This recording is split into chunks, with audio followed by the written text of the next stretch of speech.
ரோமர் 8வது அதிகாரத்தின் 37வது வசனத்தை வாசிக்க கேட்கலாம். ரோமர் 8:37. இவை எல்லாவற்றிலேயும் நாம் நம்மில் அன்பு கூறுகிறவராலே முற்றும் ஜெயம் கொள்ளுகிறவர்களாய் இவை எல்லாவற்றிலேயும் நாம் நம்மில் அன்பு கூறுகிறவராலே முற்றும் ஜெயம் கொள்ளுகிறவர்களாய் இருக்கிறோமே. கைகளை உயர்த்தி ஒரு விசை கூட ஹல்லேலூயா. இந்த ஆண்டு என்ன ஆண்டு? சத்தமா சொல்லுங்க, இன்னும் சத்தமா சொல்லலாம். எஸ், ஜெயிக்கணும். ஏன்னா ஜெயித்தவருக்கு ஜெயிக்கிறவங்கள தான் ரொம்ப பிடிக்கும். நாம் ஆராதிக்கிற தேவன் தோல்வியே காணாதவர். அவரை ஆராதிக்கிறவர்களுடைய தோல்வியை ஜெயமாய் மாற்றுகிறவர். உலகத்தில் உங்களுக்கு உபத்திரவம் உண்டு, திடன் கொள்ளுங்கள், நான் உலகத்தை ஜெயித்தேன் அப்படிங்கிறார். அப்ப ஆண்டவர் என்ன சொல்லி நம்மை திடப்படுத்துகிறார்னா, நான் ஜெயிச்சிருக்கிறேன் அப்படிங்கிறார். அப்ப நம்முடைய போக்கஸ் எதுல இருக்கணும் தெரியுமா? ஜெயிக்கணும். இயேசு தம்முடைய இந்த பூமிக்குரிய ஓட்டத்தின் முடிவில் சொன்னார், நான் ஜெயித்தேன் என்றார். அதே போலதான் இந்த உலக முடிவில் சபைக்குரிய ஒரு முடிவு வரப்போகிறது. சபை எடுத்துக்கொள்ளப்படுவதுதான் சபைக்குரிய முடிவு. அப்படி எடுத்துக்கொள்ளப்படுவதற்கு முன்பதாக தான் கர்த்தர் 7 சபைகளுக்கும் சொல்லுகிறதை வேதத்தில் பார்க்க முடியும். ஜெயம் கொள்ளுகிறவனவனோ, ஜெயம் கொள்ளுகிறவனவனோ, ஜெயம் கொள்ளுகிறவன். அவன் ஜெயிக்கிறவனுக்கு தான் பரலோகத்தில் ஸ்தானம். ஜெயிக்கணும். ஜெயிக்கிறவனுக்கு தான் ஜீவ புஸ்தகத்தில் பெயர் கிறுக்கப்படாம ரட்சிக்கப்பட்டு தேவனோடு உடன்படிக்கை செய்யும் போதே ஜீவ புஸ்தகத்தில் பெயர் எழுதப்படும். இனி நம்ம அடுத்த சேலஞ்ச் என்ன தெரியுமா? இந்த பெயர் கிறுக்கப்படக்கூடாது. ஹல்லேலூயா. பேரை வெட்டுவேன்னு பைபிள்ல இருக்கு, கிறுக்கி போடுவார்ன்னு இருக்கு. அவ கிறுக்கப்படாம இருக்கணும்னா உண்மையிலே நம்ம பேர்ல கிறுக்கு பிடிச்சிட்டு, உண்மையிலே கிறுக்கு பிடிச்சிட போறாங்க. நம்ம எல்லாம் இப்படி இருந்துட்டு அங்க போய் பேர் எழுதி இருக்கலாம், எழுதி இருக்கான மேல வெட்டி இருக்கணும். உண்மையிலே நரகத்துல பைத்தியமா தான் இருக்க முடியும். அதெல்லாம் கொஞ்சம் இமேஜின் கூட பண்ண முடியாது. அதாவது பேரே எழுதல, மிஸ் பண்ணிட்டோமே, அப்படி ஒரு கூட்டம் போகும். பேர் எழுதிட்டு வெட்ட எப்படி இருக்கும்? அதனாலதான் சபையை இந்த சொல்லும் போது 10 கன்னிகைகளும் மணவாளனுக்கு எதிர்கொண்டு போறாங்க. 5 பேர் மட்டும் போகல, 10 பேரும் போறாங்க. 5 பேர் மட்டும் போய் காக்கப்பட்டார்கள் அப்படின்னா அது வேற. 10 பேரும் ரெடியா போறாங்க. 10 பேருமே மணவாளனை எதிர்கொண்டு தான் போறாங்க. நம்ம எல்லாருமே என்ன நம்பிக்கையில இருக்கிறோம்னா, அவர் வரும் நாளினில் என்னை காரமா சைத்து அன்பாய் கூப்பிட்டு, இந்த நம்பிக்கையில இருக்கும்போது எனக்கு ஒண்ணு தெரியாதுன்னு மட்டும் அவர் சொல்லிட்டார்னா, அதாவது 20 வருஷத்துக்கு முன்னாடி உங்க அப்பா ஈசாக்கு உங்க தாத்தா ஆபிரகாம்னு பேசினவர் 20 வருஷம் கழிச்சு வந்து யாக்கோப்ட்ட உன் பேர் என்னன்னு கேட்டா எப்படி இருந்துச்சு? எப்படி இருந்திருக்கும் யாக்கோவுக்கு? அப்படி இருக்கக்கூடாது. ஆமென். எனவேதான் நம்மால முடியாது என்பதை அறிந்துதான் இங்க வேதம் அழகாய் நமக்கு ஒரு நம்பிக்கையை கொடுக்கிறது. என்ன தெரியுமா? இவை எல்லாவற்றிலையும் நம்ம எப்படி ஜெயிக்க போறோம்னா, நம் மேல ஒருத்தர் அன்பு வச்சிருக்கிறாரு. அவராலே நாம் முற்றும் ஜெயம் கொள்ளுகிறவர்களாய் இருக்கிறோம். பிதாவாகிய தேவனுடைய, இன்னைக்கு நிறைய பேசணும், ஆனா பேசுறதுக்கு நமக்கு டைம் இல்லை. கர்த்தருடைய பந்து இருக்கிறது, அதனால முக்கியமான கொஞ்சம் ஸ்பீடா போவேன். ஆமென். எங்க பிரேக் போடணுமோ அங்க பிரேக் போடு. அதனால நல்ல விழிப்போடு கவனமா கேட்கும்படியாக. ஏன்னா நம்ம முதல்ல ஆண்டவர் இந்த வார்த்தையை தந்து நவம்பர் மாசத்துல இந்த வார்த்தையை கொடுத்தாங்க. இந்த வார்த்தையை வைக்கும் போது ஆண்டவர் இந்த வார்த்தையை தந்து பேசிட்டு இருந்ததெல்லாம் ஒண்ணுதான். இன்னைக்கு நீ என் அன்பை நம்பு அப்படிங்கிறார். என் அன்பை நம்பு. நான் உன் மேல வச்சிருக்கிற அன்பை நீ நம்பு. ஆமென். பல நேரத்துல நம்ம தேவ அன்பை எதோடு ஒப்பிடுகிறோம் என்றால், ஏசாயா 48 உண்டல்லவா, எடுக்க வேண்டாம். சீயோனோ ஆண்டவர் என்னை மறந்தார், என்னை கைவிட்டார், 48 தானே என்று சொல்லுகிறார். ஏசாயா எடுத்தீங்களா? யாராவது குயிக்கா? 49:14. சீயோனோ கர்த்தர் என்னை கைவிட்டார், ஆண்டவர் என்னை மறந்தார் என்று சொல்லுகிறார். ஆண்டவர் சொல்றாரு 15 அவர்கள் அதாவது ஸ்திரீயானவள் தன் கற்பத்தின் பிள்ளைக்கு இறங்காமல் தன் பாலகனை மறப்பாளோ. எங்க கொண்டு வரார் பாருங்க.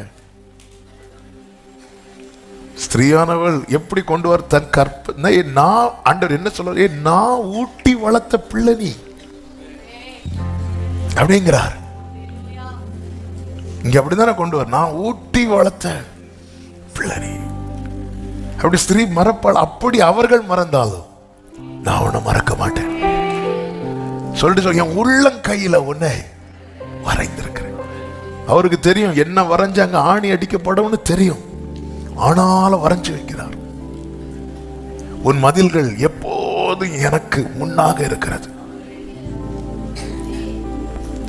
உன் மதில்கள் எப்போதும் எனக்கு முன்பாக இருக்கிறது. மதில்ல எதுக்கு கட்டுறோம்?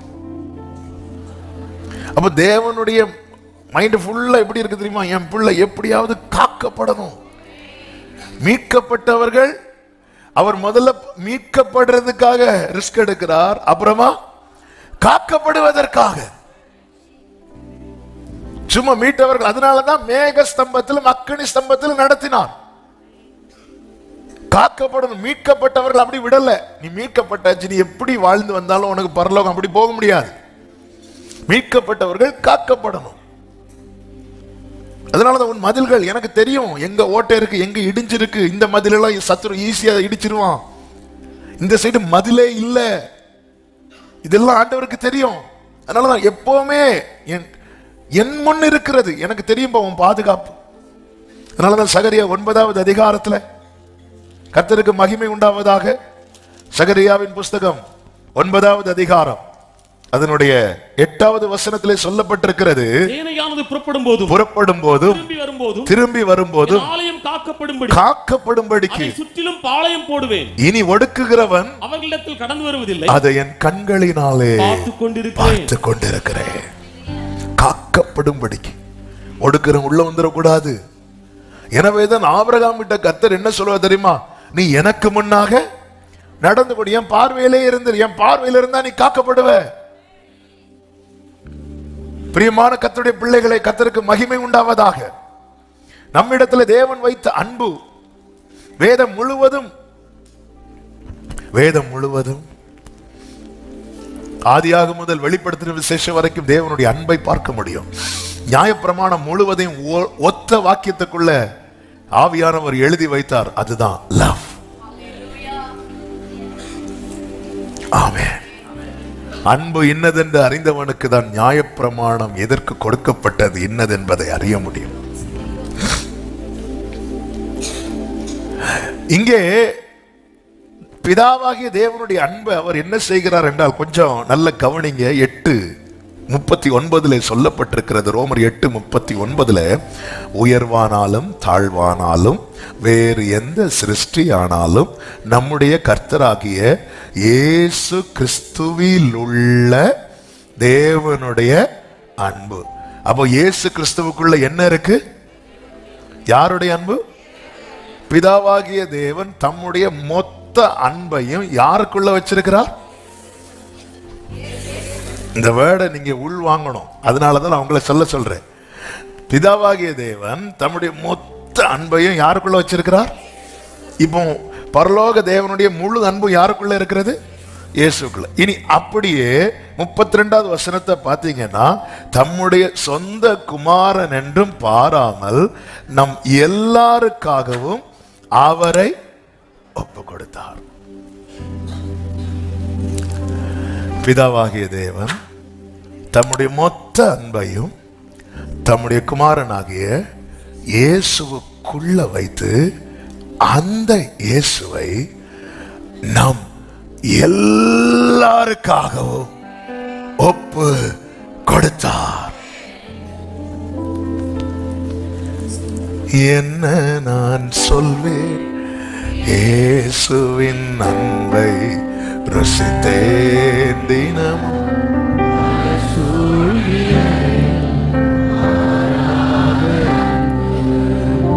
என கடந்த நாள்ல ரொம்ப மெடிடேட் பண்ண வைத்த வார்த்தை இது. ஜீசஸ் மட்டும் இல்லைன்னா நாமும் இஸ்ரவேலரை போல மோசே கிட்ட சொன்ன, மோசே கிட்ட இஸ்ரவேல் சொல்றாங்கல்ல, நாங்க தூரத்திலே நிக்கிறோம், நீங்க போங்க, நாங்க வர மாட்டோம்.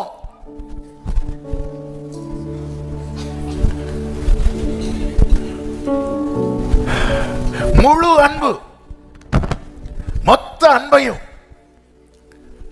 இயேசுக்குள்ள வச்சு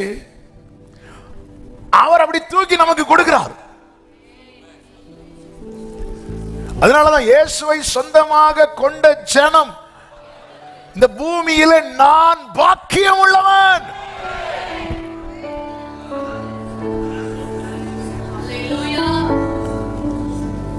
ஜெயிக்கணுமா? இயேசுவை கொண்டாட பழகுங்கள். Celebrate Jesus. பொதுவா ஜெயிக்கிறவங்க செலிப்ரேட் பண்ணுவாங்க. நான் இயேசுவின் நாமத்தில் சொல்லுகிறேன், எனக்குள்ள இயேசு இருக்கிறார்ங்கிற நிச்சயம் உள்ளவங்க ஜெயிச்சுட்டே இருப்பாங்க, ஜெயிச்சுட்டே இருப்பாங்க.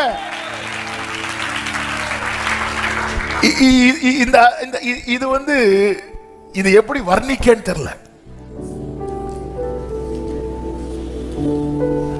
இயேசு மட்டும் இந்த பூமியில வரலன்னா தேவன் அன்பாகவே இருக்கிறார் என்கிற சத்தியம் நமக்கு தெரியாம போயிருக்கும். அன்பு கூர்ந்தார் என்று பழைய ஏற்பாட்டில் பல இடத்துல பார்க்க முடியும். ஆனால் தேவன் அன்பாகவே இருக்கிறார் என்கிற சத்தியத்தை யோவான் மூலம் ஆவியானவர் வெளிப்படுத்த காரணம், ஒருத்தர் இந்த பூமியிலே வந்தார், அவர்தான் ஆண்டவராகிய இயேசு கிறிஸ்து. 1 யோவான் 4வது அதிகாரம் அதனுடைய 9வது வசனத்தில் இப்படி சொல்லப்பட்டிருக்கிறது, தம்முடைய ஒரே பேரான குமாரனாலே நாம் பிழைக்கும்படிக்கு தேவன் அவரை இவ்வுலகத்திலே அனுப்பினதினால் தேவன் நம்மேல் வைத்த அன்பு வெளிப்பட்டது. கைகளை உயர்த்தி ஆமென் சொல்லுங்க பார்க்கலாம். ஹல்லேலூயா. இன்னைக்கு துணிஞ்சுன்னா அந்த வேர்டை தப்பா இருக்கக்கூடாது. உரிமையா கிட்ட வந்துட்டு அப்பாங்கிறோம், டேடிங்கிறோம். ஹல்லேலூயா. என்னெல்லாம் பாட்டு வந்திருக்கு. ஆமென். எப்படியெல்லாம் பாடுறோம், எப்படி, ஏன்னா நமக்கு என்ன வெளிப்பட்டதுன்னா God is love. தேவன் அன்பாக, தேவன் பழைய ஏற்பாட்டில் பயங்கரமாகவும் புதிய ஏற்பாட்டில் அன்பாக அப்படி கிடையாது. வேதம் தெளிவாய் சொல்லுகிறது, தேவன் 1 யோவான் 4:16 தேவன் அன்பாகவே இருக்கிறார். இந்த வார்த்தையை யோவான் சொல்லும் போது ஃபர்ஸ்ட் என்ன சொல்றாரு பாருங்க, தேவன் நம்மேல் வைத்திருக்கிற அன்பை நாம் அறிந்து விசுவாசிக்கிறோம். எப்படி அறிந்தோம்? இயேசு கிறிஸ்துவின் மூலமாய் அறிந்து விசுவாசிக்கிறேன். இப்போ யோவான் சொல்றாரு, இங்க பாரு, தேவன், அதுலதான் வேர்டு வருது, God is love. தேவனிடத்தில் அன்பும் உண்டல்ல, தேவன்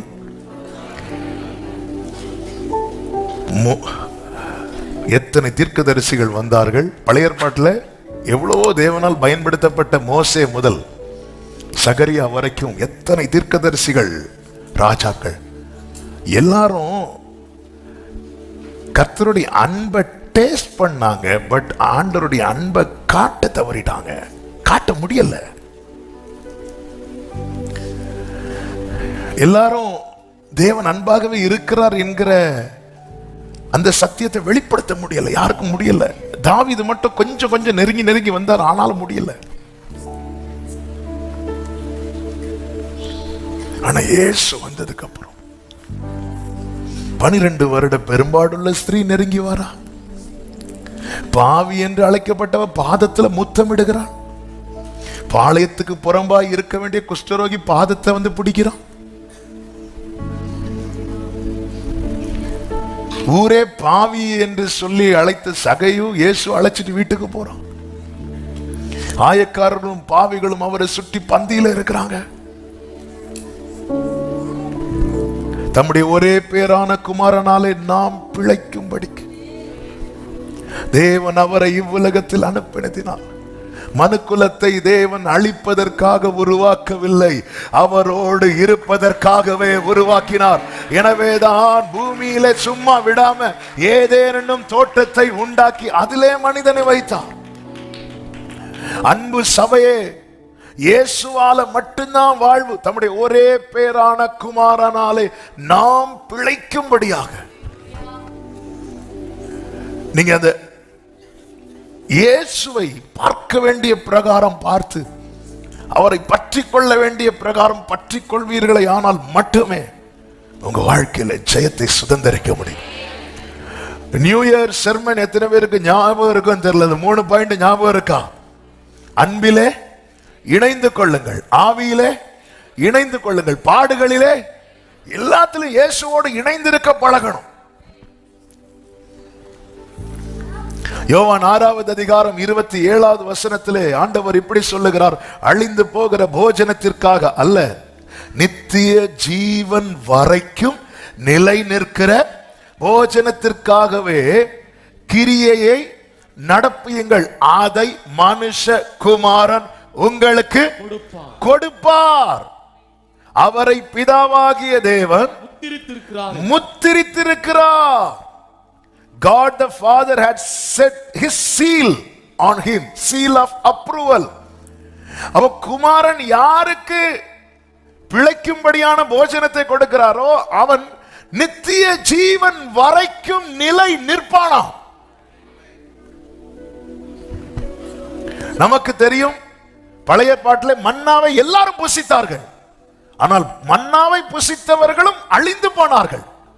ஆனால் இதே 6வது அதிகாரத்தில் ஆண்டவராகிய இயேசு கிறிஸ்து சொல்லுகிறார், 48வது வசனம் முதல், ஜீவ அப்பம் நானே. உங்கள் பிதாக்கள் மன்னாவை புசித்திருந்தும் மரித்தார்கள், இதிலே புசிக்கிறவன் மரியாமல் இருக்கும்படி வானத்திலிருந்து இறங்கின அப்பம் இதுவே. அடுத்த வசனம், நானே வானத்திலிருந்து இறங்கின அந்த அப்பம். பாருங்க, மன்னாவை அப்பா விரும்பிதான் கொடுக்கிறார். பழைய ஏற்பாட்டில் விரும்பிதான் கொடுக்கிறார், ஆனா இவங்க அவசரப்பட்டு முறுமுறுக்கிறாங்க. இதான் வித்தியாசம். அதாவது காத்திருப்பும் காலத்துல காத்திருப்பும் முறுமுறுக்கவும் செய்வோம்.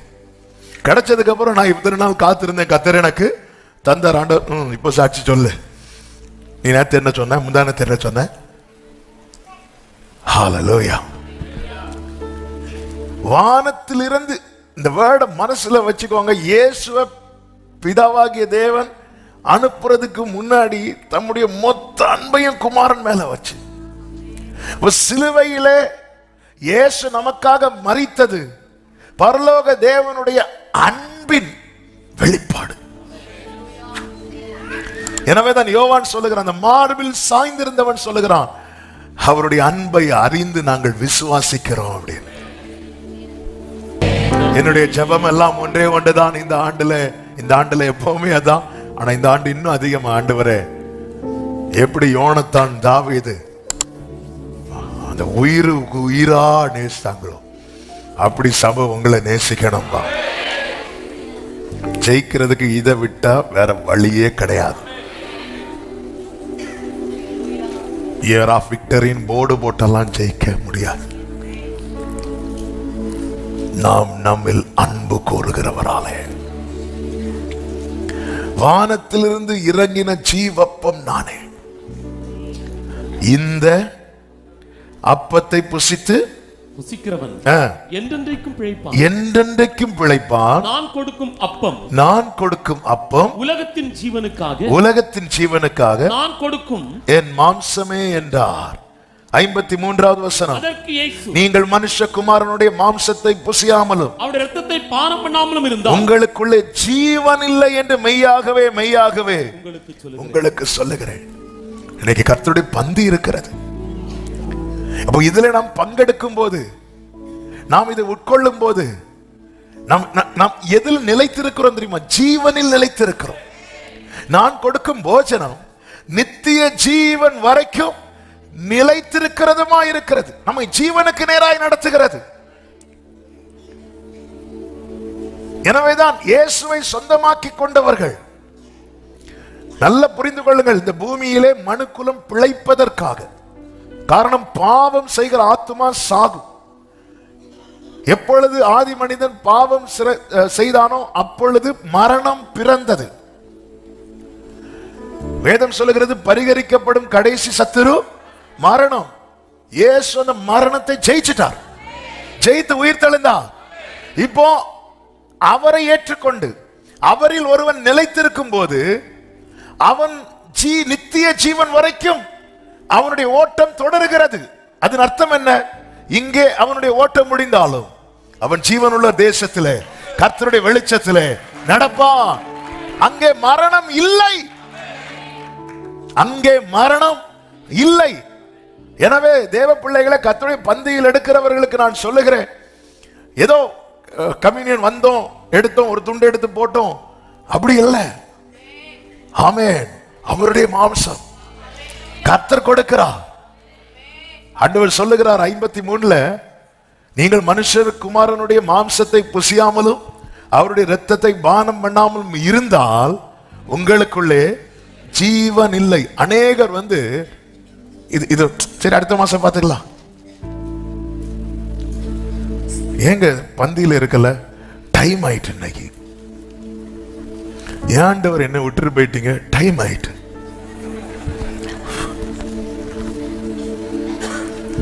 ஆமென், ஆமென். யூசுவலா நீங்க எத்தனை மணிக்கு சாப்பிடுவீங்க? 1 மணிக்கு. இன்னைக்கு டைம் ஆயிட்டு, 1:30 ஆச்சு, சாப்பிடாம இருப்பீங்களா? இந்த காரியத்துக்கு மட்டும் ஆப்ஷன் கிடையாது. ஆண்டவர் சொல்றாரு, மனுஷகுமாரனுடைய மாம்சத்தை புசியாமலும் அவருடைய இரத்தத்தை பானம் பண்ணாமலும் இருந்தால் உங்களுக்குள்ளே ஜீவன் இல்லை. ஜீவனே இல்லை. ஜீவனே இல்லாம வந்துட்டு போயிட்டு இருக்கிறோம். இன்னும் இந்த ஞானஸ்நான உடன்படிக்கைக்கு ஒப்பு கொடாம யாராவது இருக்கிறீங்கன்னா, ஆமென், நம்ம எதுக்கு வந்துட்டு போறோன்னே தெரியாம இருக்கிறோம். ஒரே ஒரு ஞானஸ்நானம் தான் உண்டு, அது ரட்சிக்கப்பட்டு பிதா குமாரன் பரிசுத்தாவி நாமத்தினாலே மூழ்கி எடுக்கிற ஞானஸ்நானம். ஞானஸ்நானம் எடுப்பதற்கான தகுதி ஒன்றுதான், நீ முழு இருதயத்தோடு விசுவாசித்தால் தடை இல்லை. விசுவாசனா என்னன்னு தெரியறதுக்கு முன்னாடியே கொண்டுட்டு போய் தெளித்துட்டு வருவது ஞானஸ்நானம் கிடையாது, கிடையாது, அது கிடையாது. பைபிள்ல எந்த பைபிளையும் அது சொல்லல. பெந்தேகோஸ்தேக்காரங்க கையில வச்சிருக்கிற பைபிளையும் சொல்லல, சிஎஸ்ஐக்காரங்க கையில வச்சிருக்கிற பைபிளையும் சொல்லல, ஆர்சிக்காரங்க கையில வச்சிருக்கிற பைபிளையும் சொல்லல. ரோமன் கேத்தலிக்ல ரொம்ப அழகா இருக்கும், திருமுழுக்குன்னு இருக்கும். ஆனா நம்ம பண்றதெல்லாம் ஒழுக்கு. பைபிள் தெளிவா இருக்கிறது, தெளிவா இருக்கிறது. அப்போஸ்தலர் 2வது அதிகாரத்துல வார்த்தை ஏற்றுக்கொண்டவர்கள் ஞானஸ்நானம் பெற்றார்கள் இருக்கு. அப்ப ஏற்றுக்கொண்டு பெற்றுக்கொள்ளணும், அதான் பேப்டிசம். அவர்கள் அந்நியோன்யத்திலும் அப்பம் விற்குதல். அவர்கள் யார்? இருந்தவர்கள் வசனத்தை ஏற்றுக்கொண்டு கிறிஸ்துவை ஏற்றுக்கொண்டு ஞானஸ்நானம் பெற்றுக்கொண்டாங்கல்ல, அவர்கள் அந்நியோன்யத்திலும், அதுதான் ஐக்கியம், அப்பம் விற்குதலிலும். அப்போஸ்தலர் 2 குயிக் எடுங்க, நான் சொல்ற வசனத்தை எடுத்து. அவர்கள் அப்போஸ்தலருடைய உபதேசத்திலும். வசனம் என்ன வசனம்? 42. அது முந்தின வசனத்திலிருந்து வாசிங்க. அவருடைய வார்த்தை சந்தோஷமா ஏற்றுக்கொண்டவர்கள், சந்தோஷமா ஏற்றுக்கொண்டவர்கள் ஞானஸ்நானம் பெற்றார்கள். ஞானஸ்நானம் பெற்றார்கள். அன்றைய தினம் ஏறக்குறைய 3000 பேர் சேர்த்துக் கொள்ளப்பட்டார்கள். அவர்கள் சேர்த்துக் கொள்ளப்பட்டார்கள். அவர்கள் அப்போஸ்தலருடைய உபதேசத்திலும் அந்யோன்யத்திலும் அப்பம் விற்குதலிலும் உறுதியாய் தரித்திருந்தார்கள். அன்பு சபையே, எனக்கு சமீபத்திலும் தூரத்திலிருந்து கேட்கிற ஒவ்வொருவருக்கும் சொல்லுகிறேன், அந்த உரிமை என்கிறது உடன்படிக்கைக்கு பிற்பாடுதான் உண்டு. ஒரு கானானிய ஸ்திரீ இயேசுவை நோக்கி கத்துகிறாள், என் பிள்ளைக்கு இறங்குங்க அப்படின்னு. இயேசு கண்டுக்காம போறார். மத்தேயு 15 இருக்கிறது, எடுக்க வேண்டாம். அவ கத்துறா, கண்டுக்காம போறா. சீஷர்கள் சொல்றாங்க, அவளை அனுப்பி விடுங்க, அவ தொடர்ந்து உங்களை கூப்பிட்டுட்டே வரா. ஆண்டவர் சொல்ற, நான் காணாமல் போன இஸ்ரவேலர் எடுத்துறதுக்கு தான் அனுப்பப்பட்டேங்கிறார். ஆண்டவர் சொல்ற ஒவ்வொரு வார்த்தையிலும் அர்த்தம் இருக்கிறது. இப்ப நேர பாதத்துல விழுந்து என் பிள்ளைக்கு இறங்குங்கன்னு சொல்லும் போது இயேசு சொல்லுகிறார், பிள்ளையின் அப்பத்தை எடுத்து நாய்க்குட்டிகளுக்கு போடக்கூடாதுங்கிறார். இந்த வேர்டு நமக்கு படிக்கும் போது அவ்வளவு கடினமா இருக்கும். என்ன ஆண்டவர் நீங்க இப்படி செய்றீங்க? பப்ளிக்கா மட்டும் பேசும்போது வருத்தப்பட்டு பாரம் சுமக்கிறவர்களே, நீங்க எல்லாரும் வாங்கங்கிறது, தனியா வந்தா குத்துறது. ஆமா. ஏங்க சொல்றா தெரியுமா? ஏங்க சொல்றா தெரியுமா? இங்க பாரு, என்கிட்ட அப்ப இருக்கு, எனக்கு இது உனக்கு தரது மேட்டர் கிடையாது. எனக்கு மேட்டர் நீ எனக்கு பிள்ளை ஆகணும், அவ்வளவுதான் மேட்டர். உனக்கு ஒரு சுகத்தை நான் தந்துட்டு போயிருவேன், அது எனக்கு விஷயம் கிடையாது. உன்னை நான் என்னை தொடர வச்சிருக்கிறேன், என்னை ஆராதிக்க வச்சிருக்கிறேன். நீ பிள்ளையாது. அவ எப்படி பிள்ளையானா தெரியுமா? ஃபெய்த்தை டிக்ளேர் பண்றா. ஆண்டவர், அந்த துணிக்கை போதும், உங்க கையில இருந்து விழக்கூடிய அது துணிக்கை போதும், என் பிள்ளை பிழைச்சிருவான். விசுவாசம் உள்ளவனாகி அந்த துணிக்கையை அவ அக்செப்ட் பண்ண ரெடி ஆகுறான். அவர் கொடுக்கிற அந்த துணிக்கைய அவ அக்செப்ட் பண்றான். எனக்கு அது போதும். விசுவாசம் உள்ளவனாகி அவரை ஏற்றுக்கொள்ளுகிறவர் எத்தனை பேர்களோ அத்தனை பேர்களுக்கும் பிள்ளைகள் ஆகும்படிக்கு அதிகாரம் கொடுக்கிறார். நீ பிள்ளடா. இதுக்கு முன்னாடி வர கானானிய ஸ்திரீ, இப்ப நீ யார் தெரியுமா? உன் விசுவாசம் பெருசுங்கிறார். பிள்ளைக்குதான் உனக்கு என்னப்பா நான் செய்யணும் கேட்பார். எனவேதான் சொல்றார், நீ விரும்புகிறபடி உனக்கு ஆக கடவுது. பிள்ளைக்குதான். பிள்ளைக்கு என்ன பிடிக்கும், பிள்ளைக்கு என்ன பிடிக்கும், எங்க கொண்டு வந்து நிறுத்துறாரு பாத்தீங்களா? இதான் என் ஆண்டவர். இல்லைன்னா நம்ம எல்லாம் அவரை பின்பற்றுவோம், சத்தமிடுவோம், வர்ஷிப் பண்ணுவோம். அவர் பிரதி உத்தரம் ஒண்ணுமே சொல்லல. ஆமென். வேற ஏதாவது சொல்லுவோம், நாய்க்குட்டி இப்படிலாம் சொல்லுவார். ஆனா இவர் பிள்ளை ரப்பத்தை எடுத்து நாய்க்குட்டி, ஆண்டவர் ஒரு துணிக்கை போதும், எனக்கு ஒரு துண்டு கொடுங்க, எனக்கு உன் விசுவாசம் நீ விரும்புகிறபடி. அபிஷேகம் பெற்றவனுக்கு கொடுக்கப்பட்ட வாக்கு தத்தமாக்காது என்ன? அவர் உமது மன விருப்பத்தின் படியெல்லாம் தந்தரளே. சங்கீதம் 20. எடுக்க வேண்டாம். ஆனா இங்க அப்படியே சொல்றார். அப்போ அப்படியே கொண்டு வர்றார் பாருங்க.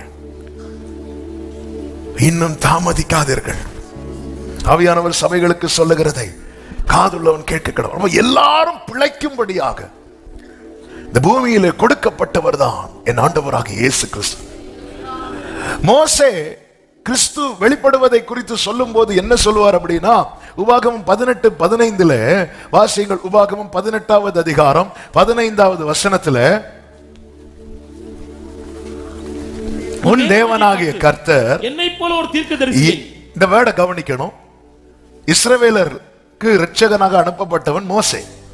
மோசே ரட்சிக்கவில்லை, மோசையை நிறுத்தி கர்த்தர் செய்தார். ஆனால் கர்த்தர் அனுப்புகிறார், ஒரு மேய்ப்பனாக இரட்சகனாக அனுப்புகிறார். மோசே இஸ்ரவேல் ஜனங்கள் எகிப்துக்குள்ள போய் இஸ்ரவேல் ஜனங்களை வெளியே கொண்டு வந்து நடத்துகிறார். இனி கானான்ல கொண்டு போய் சேர்க்கணும். ஆண்டவரோடு முகமுகமாய் பேசுகிறவன் மோசே.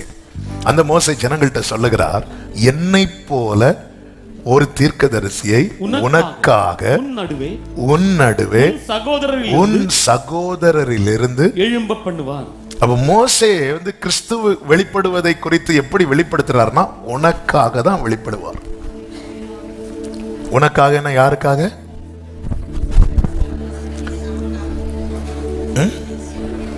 உனக்காக யாருக்காக? இஸ்ரவேலருக்காக. எனக்காக, உங்களுக்காக வரட்டும். அங்க மோசே யார்கிட்ட சொல்றாரு? இஸ்ரவேலர்கிட்ட சொல்றாரு. உனக்காக உன் நடுவே உன் சகோதரிலிருந்து எழும்ப பண்ணுவார்.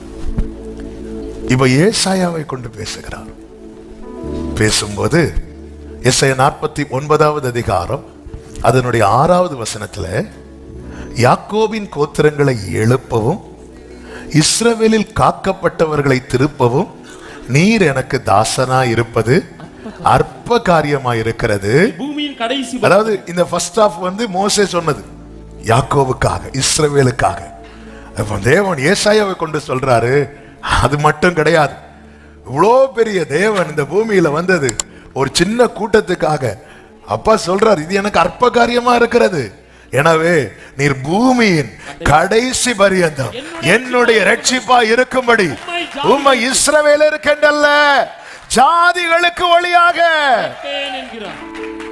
எனவேதான் பரிசுத்த ஆவியில் நிறைந்தவனாய் பரிசுத்த ஆவியின் ஏவுதல்ல சிமியோன் சொல்லுகிறான். லூக்கா 2வது அதிகாரம் 30, 31, 32 வசனங்களிலே, புறஜாதிகளுக்கு ஒளியாகவும் உம்முடைய ஜனமாகிய இஸ்ரவேலுக்கு மகிமையாகவும் தேவரின் சகல ஜனங்களுக்கும் முன்பாக ஆயத்தம் பண்ணின உம்முடைய இரட்சணியத்தை என் கண்கள் கண்டது.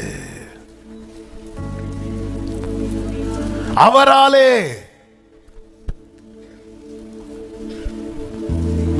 இயேசு என்கிற ஒருவராலே. இன்னைக்கு நானும் நீங்கள் அவருடையவன் அவருடையவள் எப்படி மாறினோம்? அது எங்க அப்பா அம்மா கிறிஸ்டியன் அப்படியா? எங்க அப்பா அம்மா நல்ல விசுவாசிங்க அப்படியா? எங்க அப்பா அம்மா பாஸ்டர் அப்படியா? அவராலே. அதாவது எல்லை பெரிதாக்கப்பட்டது, நான் உள்ளே கொண்டு வரப்பட்டேன். அவருக்கு காயங்கள் அதிகமானது, நான் காக்கப்பட்டேன். பிலாத்து மைண்ட்ல இருந்தது இவரை விடுதலை பண்ணணும், அதனால சாட்டை அடிக்க அலோவ் பண்றான். அந்த ரோம சட்டத்தின்படி ஒருவருக்கு 40 சாட்டை அடி விழுந்தால் அவருக்கு அதுக்கு மேல எந்த தண்டனையும் கொடுக்க கூடாது. எனவேதான் 39 அடியோட நிறுத்திடுவாங்க. 40 ஒரு அடி அவர் மேல விழுந்திருந்தா, நான் இல்ல நீங்க இல்ல, தண்டனை அங்க நடந்திருக்காது. ஆனா ஒரு அடியை ஸ்டாப் பண்ணி பல அடி அதுக்கப்புறம் பிதா அனுமதித்தார். பிதாவோ அவரை நொறுக்க சித்தமாக்கி, பிலாத்து அவரை அடித்து விடுதலையாக்க சித்தமான, ஆனா பிதா அவரை நொறுக்கி நம்மை காக்க சித்தம் கொண்டார். எல்லையை பெரிதாக்கினார். அதான் நீர் பூமியின் கடைசி பரியந்தமும். எனவேதான் வேதம் சொல்லுகிறது, என் சிநேகிதனான ஆபிரகாமின் சந்ததியே, உன்னை பூமியின் கடையாந்திரத்திலிருந்து எடுத்து வந்து நீ என் தாசன், நான் உன்னை வெறுத்து விடவில்லை என்று சொல்லுகிறேன். ஹல்லேலூயா. யார் இவர்? பிதாவினால் மிகவும் நேசிக்கப்பட்டவர். பிதாவினால் மிகவும் அவரால் நாம் பிழைக்கும்படிக்கு. என்னை பிழைப்போட்டுகிறவர் என்னை ஜெயிக்க வைப்பாருங்கிற காரியத்துல ஒரு தேவ பிள்ளையை நம்பிக்கையில உறுதியா இருக்கணும். நான் இந்த காரியத்துல ஜெயிப்பேன். தாவீது சொல்றேன், நான் சேனைக்குள் பாய்வேன், நான் மதிலை தாண்டுவேன். ஒரு தீங்கு வரும்போது கர்த்தர் அவனை மறைத்து வைக்கிறார். அங்கிருந்து பாடுகிறான், தீங்கு நாளில் அவருடைய கூடாரத்தில் மறைத்து ஒளித்து வைத்து என்னை கண்மலை மேல உயர்த்து. அவன் மைண்ட் ஃபுல்லா நான் ஜெயிப்பேன் ஜெயிப்பேன் ஜெயிப்பேன். எனக்கு கர்த்தர் என் வெளிச்சமாய் இருக்கிறார், என் ஜீவனின் பலனாய் இருக்கிறார். நான் யாருக்கு அஞ்சுவேன்? எனக்கு விரோதமாய் ஒரு பாளையமே இறங்கினாலும் இதிலே நான் நம்பிக்கையா இருப்பேன். அன்பு இன்னது என்பதை முழுமையாய் அறியாத தாவீதே இவ்வளவு கான்பிடண்டா, ஐயோ நான் தோற்றுவேன் நான் தோற்றுவேன் நான் தோற்றுவேன், இப்படி அவன் ஓடல. அவன் ஓடும்போது கூட பாடிட்டு தான் போறான். அவன் ஓடும்போது கூட பாடிட்டு தான் போறான். 3வது சங்கீதம் காலையில் எழும்பி பாடின சங்கீதம். படுத்து உறங்கி மகிழ்வுடனே அது சொல்லுங்க, நான் படுத்து நித்திரை செய்தேன், அடுத்த வார்த்தை விழித்துக் கொண்டேன். அப்ப எழும்பிட்டு, அதாவது காலையிலும் ஓட்டும் ராத்திரியும் ஓட்டும், ஓடிட்டு பாடுறேன். விழித்துக் கொண்டேன் கர்த்தரனை தாங்கிற ஓடு. எதுக்கு? உடம்பு குறைக்கல, உயிரை காப்பாத்த ஓடு. 4வது சங்கீதம் தூங்கும் போது பாடின சங்கீதம் 4:8 சமாதானத்தோட படுத்துக்கொண்டு. பிரச்சனை ரெண்டும் பிரச்சனை தான், ரெண்டும் பிரச்சனை தான். அப்படி அடுத்த 5வது சங்கீதம் காலையிலே உமக்கு நேர ஆயத்தமாகி பாட்டுதான். காலையும் மாலை வேளையும் கர்த்தரை கருத்தோடன் அவர் பாடுறாரு. அவருக்கு தெரியும் நான் ஜெயிப்பேன் நான் ஜெயிப்பேன்.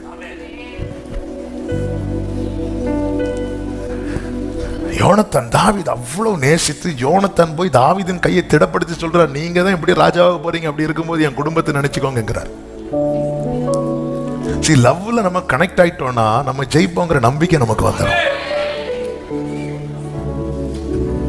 அவர் என்ன விட மாட்டா, அவர் என்னை ஒருபோதும் கைவிட. அதாவது மினிஸ்ட்ரி ஊழியத்துக்கு ஒப்பு கொடுத்து அந்த காத்திருக்கும் காலம் ஆரம்பத்துலனா கொஞ்சம் 1 வருஷம் ஆச்சு, 2 வருஷம் ஆச்சு, 3 வருஷம் ஆச்சு. அவன் எனக்கே டவுட் வந்துட்டு, நான் உண்மையில அழைக்கப்பட்டுதான் வந்தானா? இல்ல கரெக்டு தானா, இல்ல பாஸ்டர் பையன் சொல்லி ஜம்ப் பண்ணி வந்தானா? நமக்கு ஆரம்பத்துல எல்லாம் பயங்கரமா அர்ப்பணித்தேன் எல்லாம் சொல்லுவோம். அர்ப்பணிச்ச ஒன்றும் ஆகாததும் என்ன ஆண்டவரே இது அப்படி ஒரு நாள் ராத்திரி பல கேள்விகள். ஆண்டவரே லைஃப் என்ன ஆகும், எப்படி ஆகும்? ஏன்னா எனக்கு பிரசங்கம் வராது, ஏன் பிரசங்கம் பண்ண எனக்கும் கேட்க பிடிக்காது, ஒண்ணுமே வரமாட்டேங்குது. பெருசா மினிஸ்ட்ரின்னு வந்தாச்சு. அப்படி நைட்டு கேள்வியோட தூங்கிட்டு இருக்கும்போது அதிகாலையில் ஒரு 3 மணி 4 மணி இருக்கும். அப்பதான் அப்படி தூக்கத்திலிருந்து அப்படியே ஆவியானவர் எழுப்பி விட்டு இப்படி பாட வைக்கிறார். ஆண்டவர் அதனால ஃபுல்லா அந்த நாட்கள் எல்லாம் அன்புல ஒருத்தன் தண்ணியில பிடிச்சி முக்குனா எப்படி இருக்குமோ அப்படி அப்படி அன்புல என் நிலைமை நன்றாய் அறிந்த விவரிக்க முடியவில்லை. அப்படி பாட்டு கொடுத்துட்டே இருக்கு. நீ நம்பு, நான் இருக்கிறேன், நான் உன்னை உயர்த்துவேன், நான் உன்னை ஜெயிக்க வைப்பேன், உனக்கு ஏது ஏது முடியலையோ அது எல்லாம் உன்னை கொண்டே செய்ய வைப்பேன். ஏன் ஆண்டவரே எப்படி? ஏன்னா உனக்காக அனுப்பப்பட்டேன், உனக்காக, எனக்காகவே.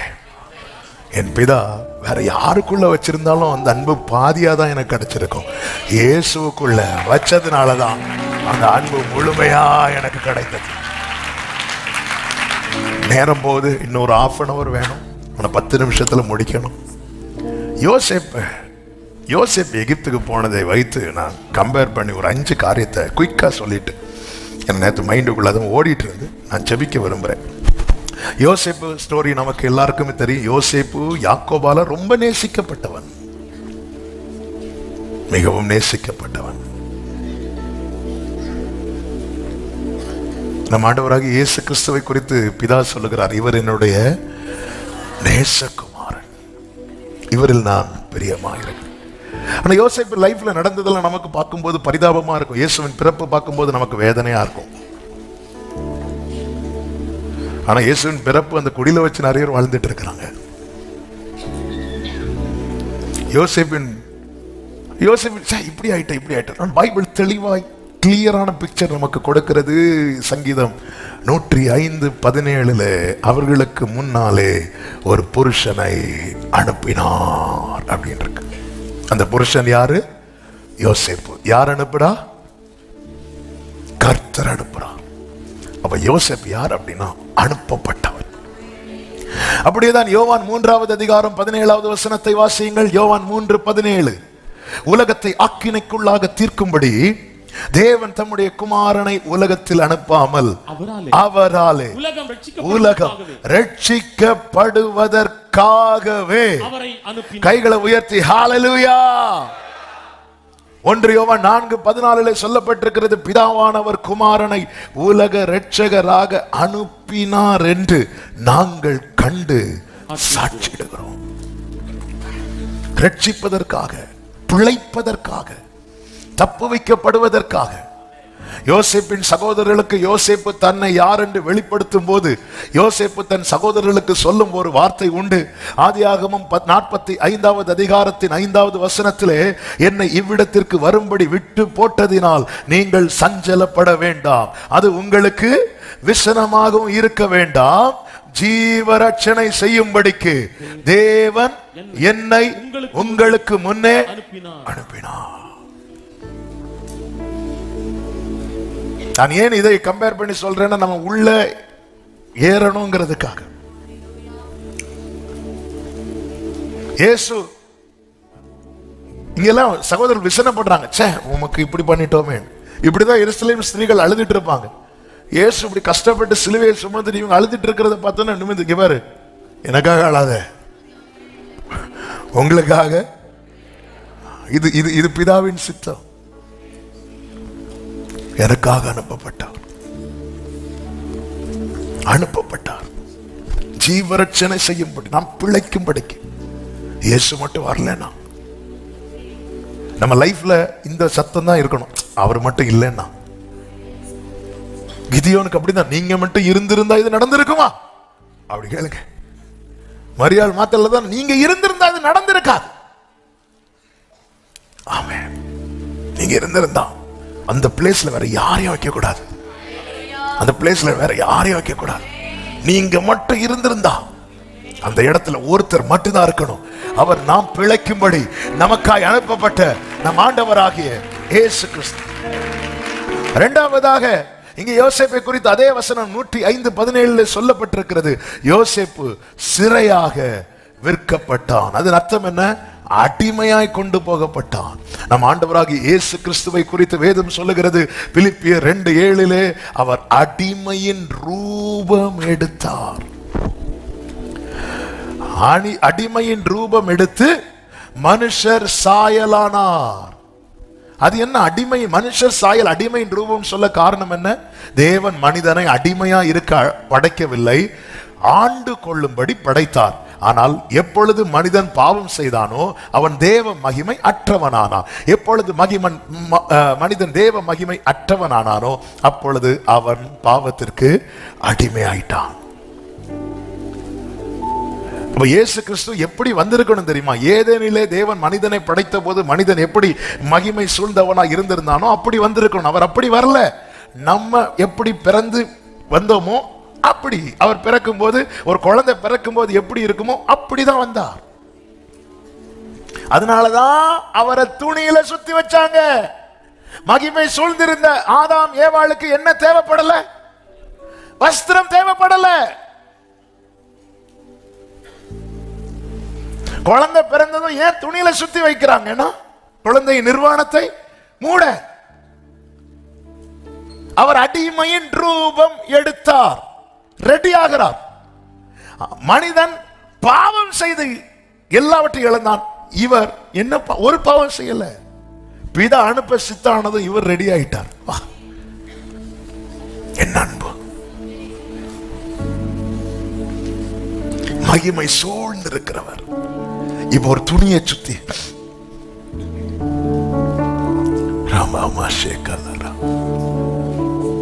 ஆண்டவருடைய அன்பு பெரியது. பிரியமானவர்களே, ஆண்டவர் நமக்கு பாராட்டின கிருபை இப்படி. அவர் 33 வருஷம் அவர் நமக்காக அடிமையின் ரூபம் எடுத்ததுனால நம்ம செஞ்சது என்ன தெரியுமா? அந்த வஸ்திரத்தை ஒருவரும் ஏங்க, இந்த நாங்கள் ஸ்கூல் படிக்கும்போது ஸ்கூலில் ஒரு ட்ராமா போட்டோம். அந்த ட்ராமாவில் நான் ஒரு பண்ணையார். அப்போ எனக்கு மேக்கப் மேன்லாம் கொண்டு வந்து மீசை ஒட்டி வச்சுட்டாங்க. எனக்கோ கடி தாங்கலை. ஒரு 1/2 hour ஸ்கிட்டு நடிக்கணும், எனக்கு தாங்க முடியல. எனக்கு ப்ரோக்ராம் நான் 8th படிச்சுட்டு இருக்கிறேன். நான் பார்க்குறேன், இப்படி பார்க்குறேன், இன்னும் ஒரு 3 ப்ரோக்ராமுக்கு அப்புறம் உங்கள் ப்ரோக்ராம் அப்படின்னாங்க. எனக்கு ஊரல் தாங்க முடியல. போறதுக்கு முன்னாடி நான் சொரிஞ்சு மீசை பழைய ஃபாஸ்டிங் பிரேயருக்கு ஆட்கள் இருக்கிற மாதிரி இருக்கு. அங்க ஒண்ணு இங்க ஒண்ணு. நான் இப்போ அதை நினைச்சு பார்க்கிறேன். ஒரு 1/2 hour இன்னொரு வேஷத்தை என்னால போட முடியல. ஏன்னா அது இரிட்டேஷனா இருந்துச்சு எனக்கு. இவர் 33 வருஷம் எப்படி இந்த வேஷத்தை போட்டுட்டு இருந்தார்? அவர் மனசுல ஒண்ணுதான் இருந்துச்சு, நான் மட்டும்தான் இருந்தேன். என்ன கேட்ட நான் அப்படிதான் சொல்லுவேன், நான் பிழைப்பதற்காக என்னை நினைத்தார் தம்மை மறந்தார். ஏங்க, இயேசுக்காக எதையும் விடுங்க. இயேசுக்காக யாரையும் விடுங்க. இயேசுவை விட்டுறாதீங்க. இயேசுவை விடாத ஒரு மனநிலைக்கு வாங்க. நீங்க ஜெயிக்க போறீங்க. நீங்க தான் ஜெயிப்பீங்க. எத்தனை பேர் மாயான உலக அன்புக்காக சிறு வயதுல இருந்து ஆண்டவரை பற்றி பிடித்த அந்த வைராக்கியத்தெல்லாம் விட்டு தூக்கிட்டு போயிட்டாங்க. இயேசுவை விட்டதுனால இயேசுவுக்கு இழப்பு கிடையாது, உனக்கு தான் இழப்பு. தகப்பனை விட்டு போனதுனால தகப்பனுக்கு என்ன இழப்பு? தகப்பன் வீட்டுல வேலைக்காரனுக்கு சாப்பாடு 3 வேளை இருந்துட்டு தான் இருந்துச்சு. நம்ம எல்லாம் என்ன, ஐயோ இயேசு பாவம். நம்ம நினைப்பேன் என்ன, ஐயோ நான் ஜோம் பண்ணல, பாவம் பாவம், ஆண்டவரே நான் ஜோம் பண்ணிடுவேனா? இல்ல நம்ம சில நேரத்தில் நம்ம பண்றதை பார்த்தா இன்னும் அவர் தாகமா இருக்கிறேன் தண்ணி நமக்கு கொடுக்கிற மாதிரி ஃபீல் பண்ணிட்டு இருக்கிறோம். ஆண்டவரை நேசிக்கணும். நம்ம ஜெபம் எல்லாம் நேசத்திலிருந்து வரட்டும். பைபிளை கையில் எடுக்கிறது நேசத்திலிருந்து வரட்டும். இன்னைக்கு 5 அதிகாரம் படிக்கிறோம், 7 அதிகாரம் படிக்கும், 7ல் 70 படிங்க. நேசத்திலிருந்து, அவுட் ஆஃப் லவ். எதுவுமே ஊழியமா நேசத்திலிருந்து வரட்டும். சபைக்கு ஒரு நேசத்திலிருந்து கொடுக்கிறது, நேசத்திலிருந்து. அன்பு இல்லாம எதுவும் பண்ணாதீங்க, அன்பு இல்லாம எதுவும் பண்ணாதீங்க. ஏன்னா அவரை பாருங்க, அவர் நமக்காக அடிமை என்று ரூபம் எடுத்தார். 3வது, யோசேப்புக்கு தண்டனை கிடைத்தது செய்யாத குற்றத்துக்கு. செய்யாத குற்றத்துக்கு பொய் குற்றச்சாட்டு வைக்கப்பட்டு தண்டனை இயேசுவுக்கும் அப்படியே கிடைத்தது. வேதம் சொல்லுகிறது ஏசாயா 53:5, நம்முடைய மீறுதல் நிமித்தம் அவர் காயப்பட்டு நம்முடைய அக்கிரமங்கள் நிமித்தம் அவர் நொறுக்கப்பட்டார். 9, துன்மார்க்கரோட அவருடைய பிரேத குழியை நியமித்தார்கள், ஆனாலும் அவர் மரித்த போது ஐஸ்வர்யவானோடு இருந்தார், அவர் கொடுமை செய்யவில்லை. அவர் வாயில் யோசேப்பு போர்த்திபாரின் மனைவி விஷயத்துல தப்பு பண்ணது யாரு? போர்த்திபாரின் மனைவி. தண்டனை கிடைச்சது யாருக்கு? நம்ம ஆண்டவர் விஷயத்துல தப்பு பண்றது யாரு? நாம தான். தண்டனை கிடைச்சது யோசேப்புக்கு. தண்டனை கிடைத்த போது யோசேப்பு ஏதாவது பேசினானா? ஏன்னா பேசினாலும் நியாயம் எடுபட்டு போகும். அது போலதான் இவருக்கு நியாயம் எடுபட்டு போனது. எனவேதான் அவருக்கு தெரியும், அவர் ஒரு ஆட்டை போல அமைதியை அடிக்க கொண்டு போகப்படுகிற ஆட்டை போல மௌனமா இருந்தார் எனக்காக. இனி யோசேப்பு போர்த்திபாரின் மனைவி ஸ்டோரி படிக்கும் போதெல்லாம் இது ஸ்ட்ரைக் ஆகட்டும். சில பார்க்குற கடைசியில் என்ன போர்த்திபாரின் மனைவி ஆக்கிட்டீங்களே. ஏங்க, போர்த்திபாரின் மனைவி யோசேப்புக்கு பண்ணதை விட அல்லவா நாம் அவருக்கு பண்ணியிருக்கிறோம். பாவம், நம்முடைய பாவத்து நிமித்தம் அல்லவா. யோசேப்பு பேசல, அமைதியா இருந்துட்டார். ஒவ்வொருத்தருக்கும் இப்படி கை நீட்டி குற்றச்சாட்டும் போது இயேசு பார்த்திருப்பாரு, நீ குற்றப்படுத்துறியப்பா, உன் பாவத்துக்காக தான்ப்பா நான் அடிக்கப்பட போறேன்.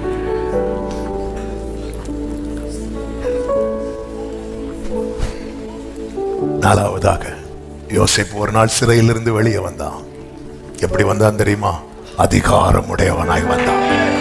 அது போலதான் ஆண்டவராக இயேசு கிறிஸ்து மரித்து அடக்கம் பண்ணப்பட்டார். ஆனால் 3வது நாளிலே சகல அதிகாரத்தையும் உடையவராய் அவர் வெளியே வந்தார். ஹல்லேலூயா. நாம் பாடணுமே, வானத்திலும் இந்த பூமியிலும் வல்லமையான ஒரு. எனவேதான் பிலிப்பியர் 2வது அதிகாரத்தில் சொல்லப்பட்டிருக்கிறது, தேவன் எல்லாவற்றுக்கும் மேலாக அவரை உயர்த்தி. எப்படி பார்வோன் யோசேப்பை எல்லாத்துக்கும் மேல உயர்த்தி வச்சுட்டான். உயர்த்தி வச்சுட்டு என்ன சொல்ல தெரியுமா? உன் பெர்மிஷன் இல்லாம ஒருத்தர் கை கூட அசையக்கூடாதான். கையாவது, எல்லாம் எடுத்து வாசிக்க டைம் இல்லை, நேரம் போயிட்டு, கையாவது காலாவது அசையக்கூடாது. ஒருத்தர் உம்முன்னு சொல்லக்கூடாது உன் பெர்மிஷன் இல்லாம. அவ்வளோ பவர்.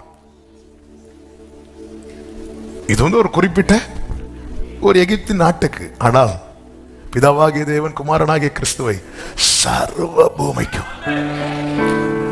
எகிப்து தேசத்திலே யோசேப்பு சொன்னது போல பஞ்சம் வந்தது.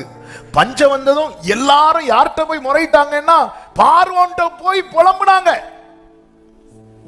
ஆதியாகமம் 41 இருக்கும் கடைசி வசனங்கள்ல. அது எந்த வசனம்? குயிக்கா பார்த்து போடு. பார்வோன்ட்ட போய் புலம்பும் போது பார்வோன் என்ன சொல்லுவாரு தெரியுமா? நீங்க யார்கிட்ட போங்க? யோசேப்ட்ட போங்க. எதுக்கு இந்த வார்த்தையை சொல்லுகிறேன் என்றா, இந்த பூமியிலே எல்லாரும் தெய்வமே கடவுளே நோக்கி கூப்பிடுங்க. ஆனா ஒன்றை புரிந்து கொள்ளுங்கள், இயேசு கிட்ட வந்தா மட்டும்தான் பரலோகத்துக்கு போவாங்க. இயேசு கிட்ட வந்தா மட்டும்தான் என் நாமத்தினாலே. எகிப்து தேசம் எங்கும் பஞ்சம் உண்டான போது ஜனங்கள் உணவுக்காக பார்வோனை நோக்கி ஓலமிட்டார்கள். அதற்கு பார்வோன், நீங்கள் யோசேப்பின் இடத்தில் போய் அவன் சொல்லுகிறதை செய்யுங்கள். எனவேதான் பிதா பேசினார், இவர் என்னுடைய நேசகுமாரன், இவருக்கு செவி கொடுங்கள். ஜெபம் இயேசுவை நோக்கி பண்ணுங்க. அதனாலதான் நம்ம எப்பவுமே ஜெபம் முடிக்கும் போது எப்படி முடிக்கிறோம்? இயேசுவின் நாமத்தினாலே. வித்தவுட் கிரைஸ்ட் நீங்க என்ன பண்ணாலும் சரி பரலோக பிதாவால் அக்செப்ட் பண்ண முடியாது. ஏன்னா அவரை ஜெனிப்பித்துட்டார். அவர் ஆல்ரெடி இருக்கிறார், ஆனால் நமக்காக அவரை குமாரனாக ஜெனிப்பித்து வச்சிருக்கிறார். அவருக்கு முன்னாடி முழங்கால் முடங்கணும், நாவு அவரை அறிக்கை செய்ய வேண்டும், ஜெபம். எனவேதான் பாருங்க, பழைய ஏற்பாட்டில் இதுக்கு நிழல் தான் விசுவாசத்தினாலே ஆபேலின் காணிக்கை அங்கீகரிக்கப்படுவதற்கு காரணம் என்ன? ஆபேலுக்கும் தேவனுக்கும் நடுவே அடிக்கப்பட்ட ஆட்டுக்குட்டி இருக்கிறது. அதுதான் உண்மை, அதுதான் உண்மை. வேற என்ன கொண்டு வந்தாலும். ஐந்தாவதாக, அதிகாரமுடையவனாய் யோசேப்பு வெளியே வந்த போது ஒரு புறஜாதி ஆஸ்நாத்தை தனக்கு மனைவியாக்கிக் கொள்ளுகிறான். ஆபிரகாம் தன் உறவின் முறை சாராளை சொந்தமாக்கினான். ஈசாக்குக்கும் உறவு பெண் தான் ரெபெக்காள். அது போலதான் யாக்கோவுக்கும் உறவு பெண்கள் லேயாள், யாக்கோவு. ஆனால் யோசேப்புக்கு, நீர் யாக்கோவின் கோத்திரத்தை திருப்புவதற்கு என் தாசனாய் இருப்பது எனக்கு அற்ப காரியமாக இருக்கிறது. அவன் புறஜாதி, நம் தேவனற்றவர்கள். எனவேதான் வேதம் சொல்லுகிறது, வனாந்திரத்திலிருந்து தன் நேசர் மேல் சார்ந்து கொண்டு வருகிற இவள் யார்? இவ யோசேப்பு வந்து உட்காரும் போது, ஆபிரகாம் வந்து உட்காரும் போது ஆபிரகாமின் இனத்தாள் சாராள் வந்து உட்கார்றாங்க. ஈசாக்கு வந்து உட்காரும் போது ஈசாக்கின் உறவின் முறை ரெபெக்காள் வந்து உட்கார்றாங்க. அதே போல யாக்கோபு வந்து உட்காரும் போது லேயாளும் ராகேலும் உட்காரும் போது இப்ப யோசேப்பு பக்கத்துல. இதைதான் ரோமர் 9வது அதிகாரம் 24, 25 வசனங்களிலே சொல்லப்பட்டிருக்கிறது. அவர் யூதரிலிருந்து மாத்திரமல்ல புறஜாதிகளிலிருந்தும் நம்மை அழைத்திருக்கிறார். அந்தபடி எனக்கு ஜனங்கள் அல்லாதவர்களை என்னுடைய ஜனங்கள் என்றும் சிநேகிக்கப்படாதிருந்தவளை சிநேகிக்கப்பட்டவள் என்றும் சொல்லி அழைப்பேன். இயேசுவை குறித்து எபிரேயர் 2 என்ன சொல்லப்பட்டிருக்கிறது தெரியுமா? அவர் பிதாவுக்கு முன்பாக கொண்டு போய் நம்ம எல்லாம் நிறுத்திவிட்டு சொல்வாராம், இதோ நானும் கர்த்தர் எனக்கு கொடுத்த பிள்ளைகளும். இது போலதான் யோசேப்பு இப்பொழுது பிதா யாக்கோபு உள்ள என்றாகிறார். யாக்கோபு என்றானதும் யோசேப்பு 2 பிள்ளைகளை கூட்டிட்டு போறான். யார தெரியுமா? எப்ராயிம், மனாசே. எங்க பிறந்தவர்கள்? புறஜாதியில பிறந்தவர்கள். இந்த 2 பிள்ளைகளை கூட்டிட்டு போய் யாக்கோபிட்ட நிறுத்தின போது யாக்கோபு ஒரு வார்த்தை சொல்லுவா. அந்த வார்த்தையை சொல்லி நான் ஜெபிக்கிறேன். ஆதியாகமம் 48வது அதிகாரம் 5வது வசனம். நான் உன்னிடத்தில் எகிப்துக்கு வரும் முன்னே உனக்கு எகிப்து தேசத்தில் பிறந்த உன் 2 குமாரரும் என்னுடைய குமாரர். உன் 2 குமாரரும் என்னுடைய குமாரன். அடுத்த வார்த்தை கவனிங்க. ரூபன், சிமியோன் என்பவர்களைப் போல எப்ராயிமும் மனாசேயும். எனக்கு இதை புரியும்படி சொல்றேன். இயேசுவால நாம் பெற்ற பாக்கியம் என்ன தெரியுமா? பிதா சொல்வார், எனக்கு ஆபிரகாம் எப்படியோ நீ அப்படி, எனக்கு ஈசாக்கு எப்படியோ எனக்கு தாவீது எப்படியோ. இப்ப சொல்லுங்க, அவரால ஜெயிக்க போறோமா இல்லையா? ஹalleluya. எனக்கு ரூபன், சிமியோன் எப்படியோ. ஆமென். ஏன் இந்த எபிராயிம், மனாசே, யாக்கோபு அணைக்க காரணம் என்ன? காரணம் ஒண்ணுதான். யாக்கோபுக்கு யோசேப்பை ரொம்ப பிடிக்கும் அப்படின்னு எனக்கு ஒண்ணு தெரியும். நான் யாரை வர்ஷிப் பண்றேனோ, நான் யாரை ஆண்டவராய் கொண்டிருக்கிறேனோ அவரை தான் பிதாவுக்கு ரொம்ப பிடிக்கும். நாளை என்னை இயேசு அவர் சமூகத்தில் கொண்டு போய் நிற்கும் போது, எனவேதான் வேதம் சொல்லுகிறது, ஆபிரகாம், ஈசாக்கு, யாக்கோபு என்பவர்களோடு கூட இவர்கள் பந்தி இருப்பார்கள். கண்களை மூடி அப்பா, இந்த பாக்கியம் கிருபையாய் தந்தீரே. இந்த பாக்கியம் என்று சொல்லுகிறவர்கள் உங்கள் வலது கரத்தை உயர்த்து, உங்க இடது கரத்தை இருதயத்தில் வைத்து என்னை சொந்தமாக்கினீரே. என்னை சொந்தமாக்க நீர் சிறையா அடிமையின் ரூபம் எடுத்து செய்யாத குற்றத்துக்கு தண்டனை அனுபவித்து என்னை ஏற்றுக் கொள்கிறேன். Love you, Father. Love you, Jesus. நல்ல தகப்பனே, நன்றியோடு உம்மை துதிக்கிறோம், ஸ்தோத்தரிக்கிறோம். உங்க கிருபை பெரியது. நீர் நல்லவர். எவ்வளவாய் அன்பு கூர்ந்தீர். நீர் எங்க மேல வச்ச அன்பு உண்மை. எங்களை ஜெயிக்க வைக்க போகிறது உண்மை. இந்த அன்பில் நிலைத்திருக்க எங்கள் ஒவ்வொருவருக்கு கிருபை தார். இனியும் உம்மை துக்கப்படுத்துகிற, வேதனைப்படுத்துகிற எந்த ஒரு காரியத்தையும் செய்யாதபடி எங்களை கிருபையாய் காத்துக்கொள்ளும். உங்க வல்ல கரங்களில் அர்ப்பணிக்கிறோம். மகிமை அனைத்தும் ஒருவருக்கே செலுத்துகிறோம். இயேசு கிறிஸ்துவின் நாமத்தில் பிதாவே, ஆமென், ஆமென். God bless you.